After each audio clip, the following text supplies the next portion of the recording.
Are you ready to challenge yourself and think bigger? I'm your host, Marianne Marchesi, and together we'll hear the unfiltered, unscripted stories of those who've taken big risks and transformed their bold ideas into reality. Season 2 is brought to you by multi-award-winning law firm Legalite, where bold ideas thrive. Today I'm with Jemma Downey, specialised kinesiology practitioner and co-founder of Overe.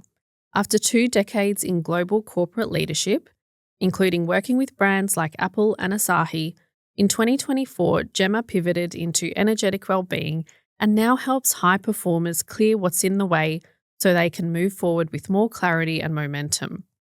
The Overe method is a uniquely distinct framework with a whole community consciously built around it. Welcome, Jemma. Thank you for having me. It's great to be here. It's such a pleasure to have you. Oh, thank you. Before we chat about Overe, I want to know, tell me a bit about your corporate career before Overe. Yeah, sure thing. My corporate career actually was 20 years in marketing, growth, commercial roles. And I worked for large multinational corporations, basically. So anything from music, entertainment, FMCG. I also worked in media on the creative agency side. Really anything that was just centered around brands. I just sort of fell into working with brands and I loved it because it was this intersection of like people, essentially, consumers. And I loved the psychology around that and the intersection of culture and creativity and commercial and strategy all in one. So I just sort of, my career kind of took off in that way. I worked in New York, I worked in London, worked in Bermuda of all places. So I've worked all around the world. Wow. Yeah. And I think, my career wasn't necessarily a traditional trajectory. I'm not a classically trained marketer, if you will. But I think I found myself firstly, I think in the right place at the right time and had really great mentors and leaders that I think put me into roles that challenged me. And 15 of those years was leading large scale teams, sort of general manager or exec positions. And so I've learned so much, I think, by working with a diverse set of people and diverse brands and in diverse countries. And I think if I look back on my corporate career and what I'm doing now, the red thread is people. I got my passion, I think, from leading people, building teams, shaping culture, helping people to really thrive and bring their full selves to work. And if I look at what I do now, it's very much about supporting people to thrive and tune into their innate potential to live great lives, in the workplace and beyond. So, yeah. It sounds like you had, or you mentioned that you had mentors that kind of gave you a chance and supported you to take that step up throughout your career. Do you think that that's had a big part to play in you having such a strong connection to the people element and that culture element? Definitely. It starts and ends with people, Yeah. And I think particularly in corporate organizations, in any, organization really, like even if it is a startup, it's still like the numbers are important, but the numbers actually are fundamentally meaningless if actually you don't take care of the people. So, Sure. We, particularly in my last team, we always really centered, if, you're successful and you help people be successful around you, then we're all successful. Yeah. And I learnt that quite early and definitely took that through, my career. Yeah, I feel like there was a bit of a change kind of maybe 10 years-ish ago where the emphasis on the bottom line became less of the number one thing. It became about the 3 Ps, people, purpose, and profit. And I think my experience at least has been that when you do emphasize the people experience and that culture experience and the purpose, the profit tends to follow. And I don't mean that, I'm saying it to the right person because we're going to talk about energetic wellness in a minute, but I don't actually mean it in a woo-woo way. I think people are just integral to the performance of a business. And in the corporate space, I'm really interested to hear you say that because I think the perception with corporate tends to be it's big, bad corporate and they don't care about people. But you've worked at some big corporates and it sounds like that has not been your experience, at least within the teams that you've worked in. Yes, I think look, I think in big corporations, senior management and the values of senior management is essential for how the company runs and performs and the culture of the company. Yeah. And I think it's everyone's responsibility to build great culture and be a part of that and to share, aligned values and work together to achieve common goals. I think that's everyone's responsibility. But in big companies with so much going on and, the risk of fragmentation, it's really important that leadership sets that tone from the top, I think that's that's nailed it. It's the values of the senior management team. That's make or break, really. Yeah. And you can see it, you can see when someone, comes into an organization at a senior level and the shift that can happen culturally just through that one individual. One person. On the C-suite.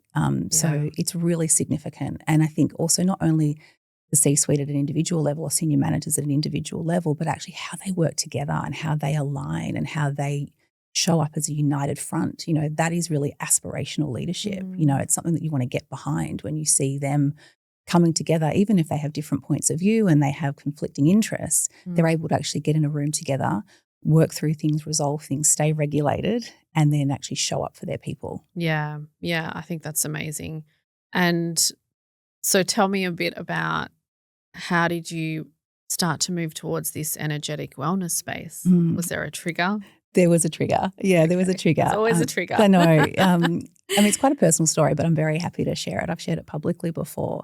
So I think I'll probably start by saying that I've always been really curious about, I guess, more esoteric practices, and always had my own spiritual practices, if you will, and have explored lots of, I guess, complementary or alternative medicine and therapy and so forth, as well as traditional. I think there's a place for all of it. And so what I hadn't really stitched together, though, was the connection from a lot of this work that I was doing as it pertains to my health, my holistic health and well-being. And when I really started to go deep into this work, into kinesiology and energetic work, I was trying to conceive and we were having quite a hard time. So we were having multiple recurring lost pregnancies. We were conceiving naturally. We tried IVF a few times and we weren't conceiving. Well, we were conceiving, but we were losing the babies. Losing the baby. I'm so sorry to hear that. Oh, thank you. Yeah, so many couples experience it, right? And so I think it was the first time in my life where there was something that I was really stuck with or challenged by that I couldn't think my way out of. I couldn't solve it. There was no practical solution. And so it was hard. And so I met this woman, Zoe Bosco, and introduced to her, who is a kinesiologist, a decade of experience supporting predominantly women, I think, in many areas, one of them fertility. And the work we did, I didn't really know what it was all going to be about when I actually went into it, but I was just open to anything.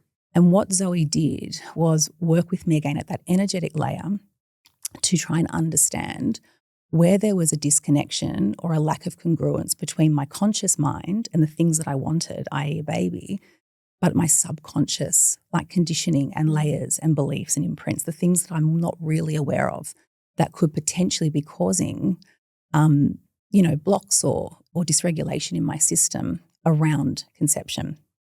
And the context there is that I was adopted and I did not have a good relationship with my adoptive mother, volatile to say the least.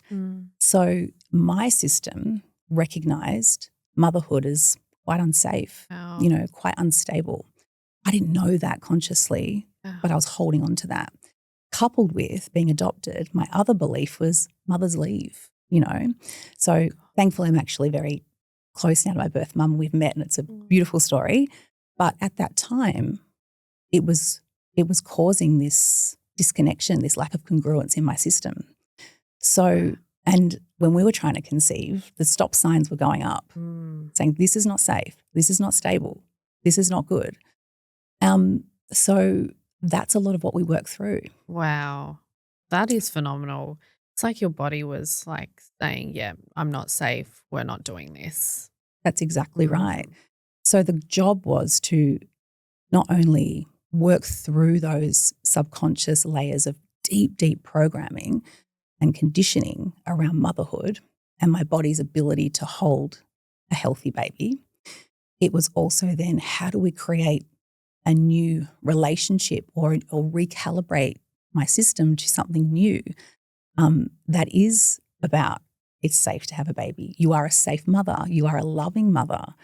And that's kind of the process we went through.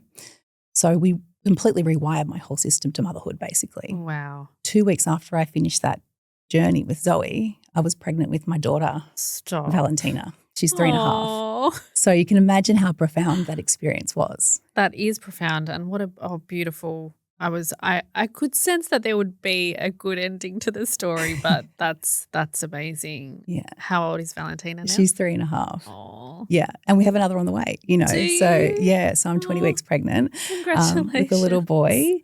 And again, I put energy work down to these conceptions. I really do. It's the foundation, I think, of these babies coming through. Yeah, that's incredible. And I totally relate to just trying everything when you're trying to conceive. We went through IVF for my first baby and he's now 4.5.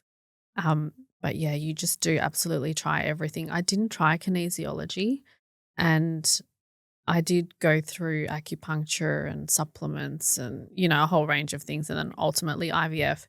But the funny thing is that when I've got 2 kids now, my daughter's 2.5. When I fell pregnant with her, it was a natural surprise pregnancy. And it was like, as you were saying, kind of like my body knew that we were okay now to have children. Yeah. My obstetrician used to joke that I oiled the machine the first time. But I think it's very relevant to what you were talking about as well. Oil the machine in the sense of, creating space for a baby and healing any kind of, I want to talk about this too, but any residual trauma and preconceptions that you've got about being a mother. And being a mother obviously changes you so, so much. It changes your identity over and over again. Yes. As they grow. I truly believe that when a child is born, a mother is also born, and we are becoming parents for the first time. And as your children grow, it's different through every stage of their life. So you're learning to be a mother again and again and again, and probably not doing it well some of the time. But to have a practice like that really supporting you through that, I think is so beautiful, and what a phenomenal story. So thank you so much for sharing that. Oh, no, my pleasure. What you say about initiation is so spot on, because motherhood absolutely is an initiation. But what I found through the work with the energy work, Valley, my daughter, she catalyzed something bigger. And that was like entrepreneurship and a complete career change and a deeper connection to who I am fundamentally. It was so much bigger than the baby, having the baby. It had this huge ripple effect in my whole life, to the point where I'm sitting here having this conversation with you, Yeah. So it is really profound work. And, I do have a very lived experience of how effective this work can be. I think it can be dismissed sometimes, in the pseudoscience bucket, and it's not credible and all the things. But I mean, I see day in, day out in my practice and in our practitioners' practices how effective this work can be for people who are trying to work through something and gain momentum in an area of their life that they just can't seem to consciously grasp or activate. There's something there that actually is bigger and unresolved within them, to your point, that needs support to be worked through. Yeah, for sure. In addition to being your host, I'm also the founder of Legalite. If you're looking for a law firm that can work with your bold ideas, not against them, you can join the movement for better legals at www.legalite.com.au or follow us on Instagram at legalite_au.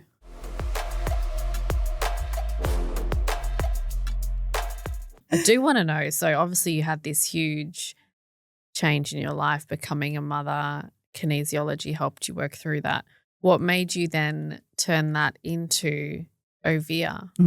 Yeah, I think as soon as I had that experience around conception, I'm the kind of person that I just go deep. Like if I Yeah. am lit up by something, I want to learn it. I want to, absorb myself into it. And so I started studying in a number of different energetic modalities.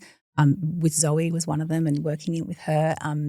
So then after I certified and kind of qualified in these areas, I didn't have this big aspiration to be a practitioner or even start a business. It was more for my own personal use. And interestingly, I became a much better leader, much better partner, friend. It's so much unlocked in me that, again, I could learn to regulate my system. My intuition was on fire. I could trust my decision making. There was more clarity in my life. So when it came to making the big decision about actually leaving my corporate career to do this full time and joining forces with Zoe and building Overe together, I could not be more sure. It was just so innately true that this is what I should be doing.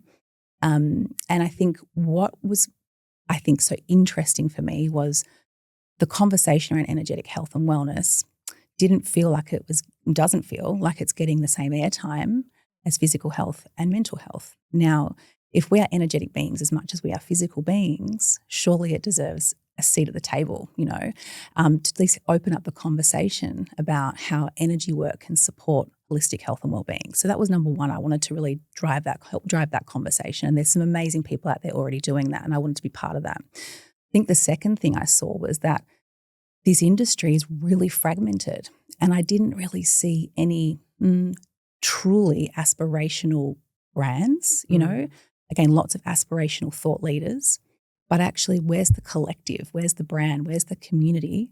And as a marketer, that got me really excited. How can we build this as a brand that is less about the modality or the practice and more about the lifestyle? Because as I was saying before, once you start to work with your energy, when you start to develop your energetic intelligence, it actually is a lifestyle choice. It becomes part of your lifestyle. It ripples out into all areas of your life. And so that's our positioning, so it's a little bit unique in the sense that it's not just about the modality and the efficacy and the result. It's about the lifestyle. And I think that's definitely true from my perspective. You see a lot of kinesiology practices that are local independent practices, and you obviously need those, and the more people working in that space, the better. But what you're doing is quite unique. And even your website, it feels really elevated, and it does feel like you've consciously built a community around that. You can sense it from looking through the website. Yeah. And then obviously you've got the kind of the client facing side and then the practitioner side to it as well. That's Why right. was it important for you to have both of those? Yeah, that's a great question. We think of them as the wings of Overe, and they work together like this beautiful infinity loop that just work together because Zoe and I, we're so passionate about this work not sitting with us. It has to be in the hands of more, and we want scale. We want as many people to have access to this work and have the tools to support them with their energy and their energetic health.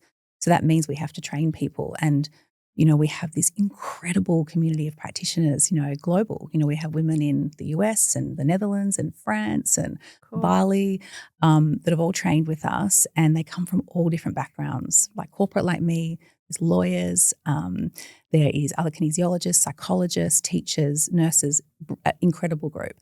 And so we love that because not only are they bringing their own lived experience into the work and infusing that and then making that a unique flavor, so to speak, of what we do, they're able to reach more people, through their own audiences. So that was part of it, getting it at scale. And then also the demand, building the kind of the clinic practice, the personal development side to match the professional, and getting more people through, our clinics and with our practitioners to experience it. And they feed each other. And we really support our practitioners to build thriving businesses. So they get a lot through us as alumni. They stay with us for mentoring and business support. And we have a central booking system where people can come and we drive clients to them. So, beautiful. It's a machine really now. They're an ecosystem that feeds itself and each other.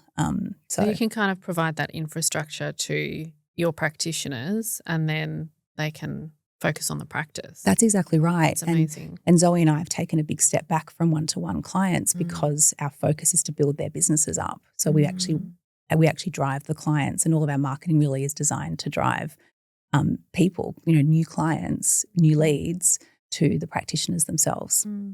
You mentioned that you've got some people that are like lawyers and other professions. How does that work? Like, do they have two careers essentially? They've got their legal career, for example. I'm asking this because I'm a lawyer and I'm very interested in energetic wellness, and should I add another string to my bow? But do they focus on their career and then have this practice separately, or do they combine the two? Bit of both. Okay. Bit of both. Some people are sort of in a transition period where they're still practicing, professionally and doing what they do. And then they've learnt this skill with the idea that they're going to transition out and be full-time. That's most of them. Most of them are looking to go into this full-time. They're looking for a real sea change in their life. Yeah, really cool. And I found it really interesting you said before that we're all energetic beings, but there's not much of a focus on energetic wellness. I think that's so true. I think no one would really deny that we are energetic beings, but it's just not really spoken about or practiced or understood. It is very much put in a bit of a bucket. You wrote something recently in one of your Substacks that I will just read it out for the listener, and then I want to revisit it because it jumped out at me. You said, the patterns we mistake for personality. This is what I call signal artifacts. They show up as things we casually label personality. I'm risk averse. I'm an overthinker. I just work better under pressure. These are not traits. They are artifacts, residue, the imprint of how your system learned to stay safe at some point in time, then forgot to update itself. I have never thought about it like that before. But tell me more, first of all, Okay. and how recognizing residue as artifacts can help us move forward with more clarity. Yeah. Thank you for reading my Substack. I write these articles. I'm like, I don't know who's reading this, but I'm just going to write. I've got a Substack too. I'm like, who's reading this? I'm just posting out into the void. Yeah. But I think I created this Substack because I love writing. I love long form first and foremost. And then it's really about the intersection between energy, business and leadership, focus on identity. That's what I'm really curious about. And not just it's not the identity through labels and through our conditioning and through our subconscious programming, our artifacts. It's actually the identity of our core nature that gets masked. Really, it does. And over time, and so the piece was talking about AI actually, and how the danger with AI, I see one of the dangers, and by the way, I'm not anti-AI at all. I love it. I use it every day. But a danger I see is that it's built for a human tool for outsourcing. So we are outsourcing our cognition at scale rapidly. And the danger is that we're not building that internal muscle at the same time, and not just our IQ, our mental mind, our cognition, but our internal signal, our knowing, our deep innate wisdom, fundamentally our energetic intelligence, the intelligence of the body.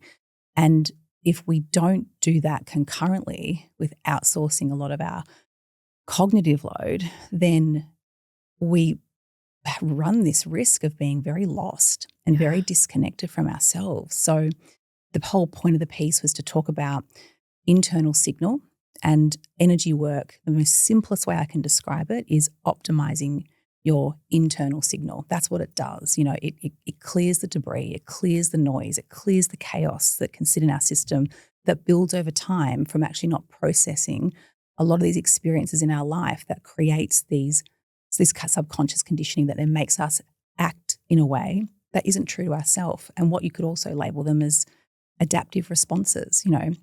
These things are adaptive responses that we learn to stay safe and to survive, but don't actually serve us for where we're going.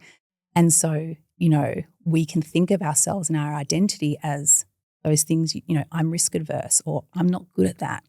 I'm not a good public speaker. I'm not smart enough.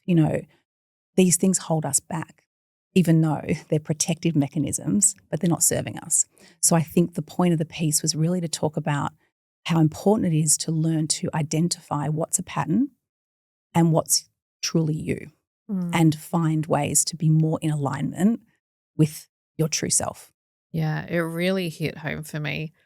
I used to think of myself as risk averse, which so many people that know me well will probably laugh at, because I'm a lawyer and lawyers are known to be risk averse, and we manage risk and, we protect our clients from risk. And I do all of those things.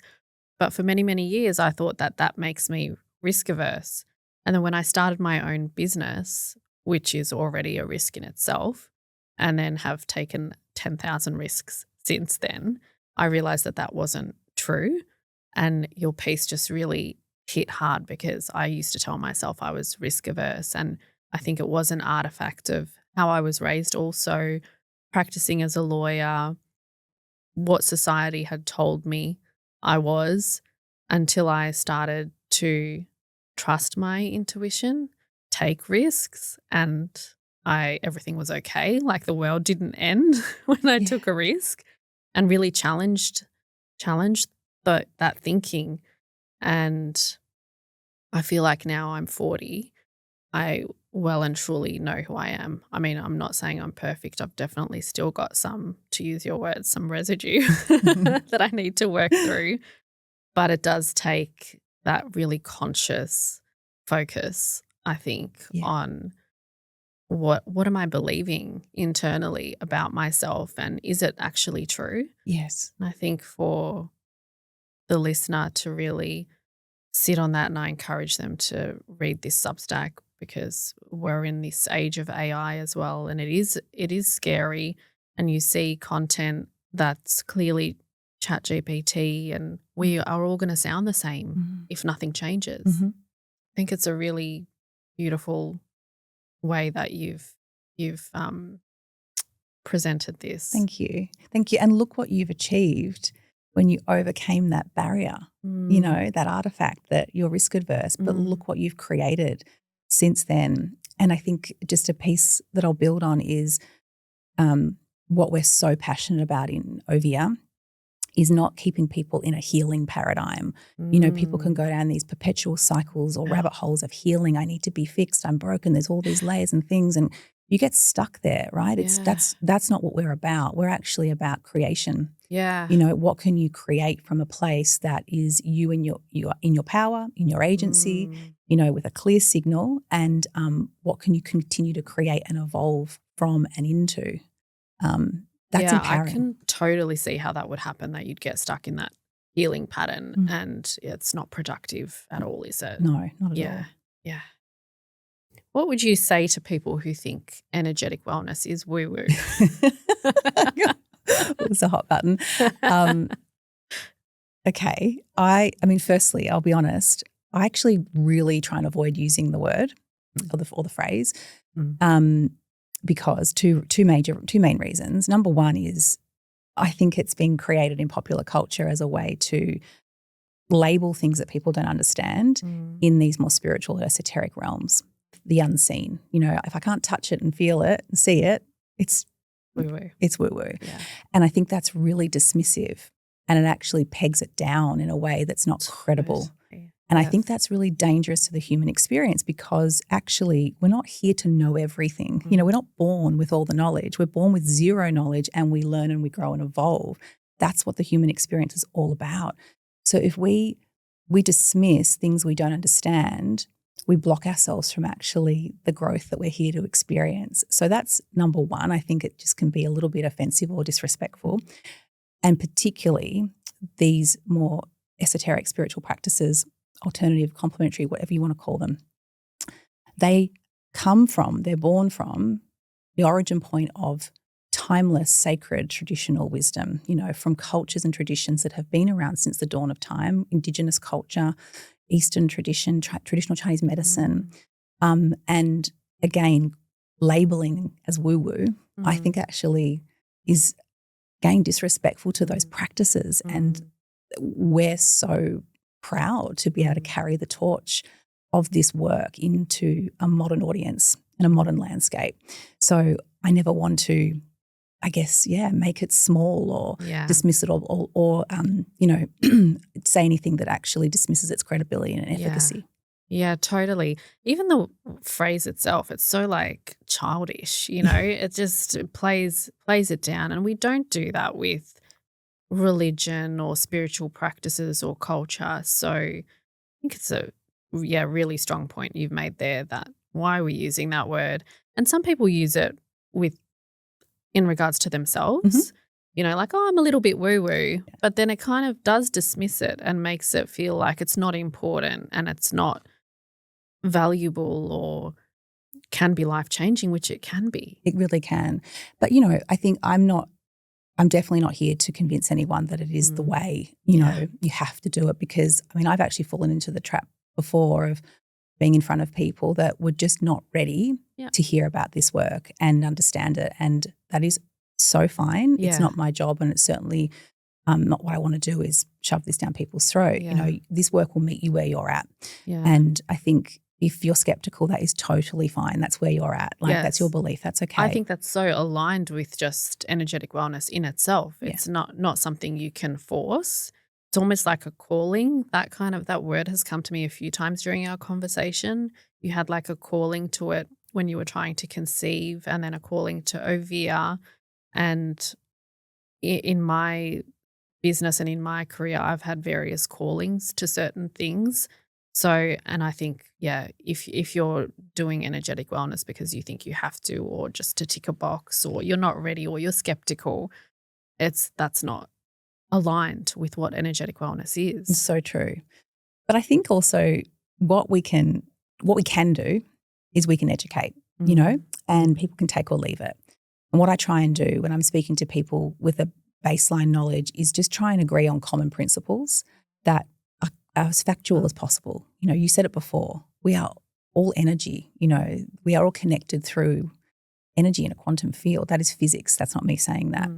And we are energetic beings. We are literally electric. We are literally running on electrical signals, energetic signals that your thoughts are energy, your emotions are energy, right? So we're energetic beings as much as we are physical beings. So if we can align on that, does that then give us a pathway to explore what that could mean? And a law of energy is that it can't be created or destroyed, but it can change and transform. Again, that's a law. And so if you think about that through you as an energetic being, isn't that a cool frame of you're never truly stuck? You can always change and evolve and grow and transform, but you have the ability, but you might not have the tools. And that's where this work and other modalities come into practice to help people, give them the tools to unlock this incredible ability that we all have as energetic beings to change and transform. Yeah, I love that.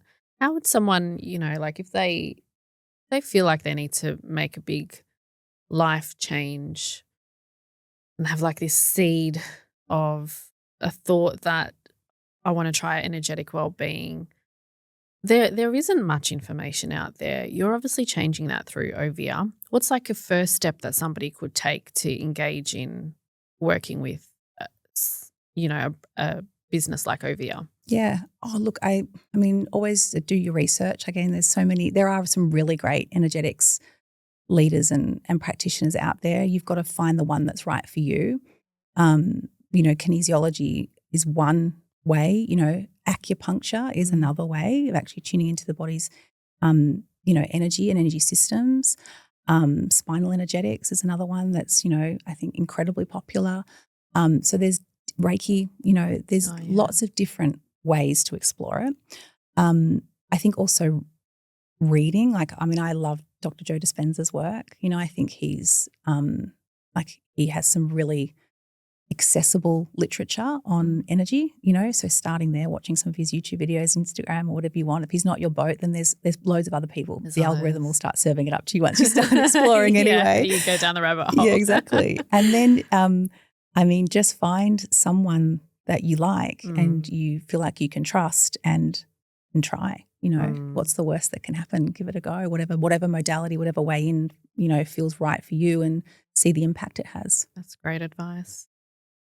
And the space you're working in, it's not really just about making Overe a success and the business a success. Obviously, that's part of it, but it's clearing blockages. And I think in some ways you're changing people's lives. What's your vision for Overe and for the people that you help? It's a very kind thing to say. I think, I think firstly, I just want to give like some credit here to Zoe, my business partner, who genuinely has changed and impacted thousands of people's lives for the better. Her practice over 10 years and what she's done in this space is remarkable.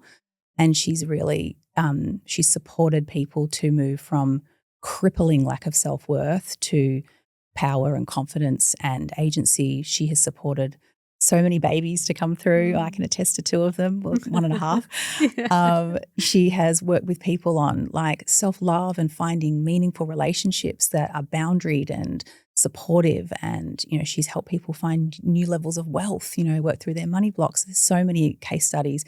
And then also credit to the practitioners that now carry the torch for us and the work they're doing. When I see a testimonial come in that one of the women have got, it just fills me with pride and joy because it's not Zoe, it's not me, it's not even them. Sometimes it's the work, it's this practice that, and it's the clients. Fundamentally, it's these people that are showing up because they want to change. They know that change has to start from within and they're ready to do the work. So actually full credit goes to them. They're the ones that are fundamentally changing their lives.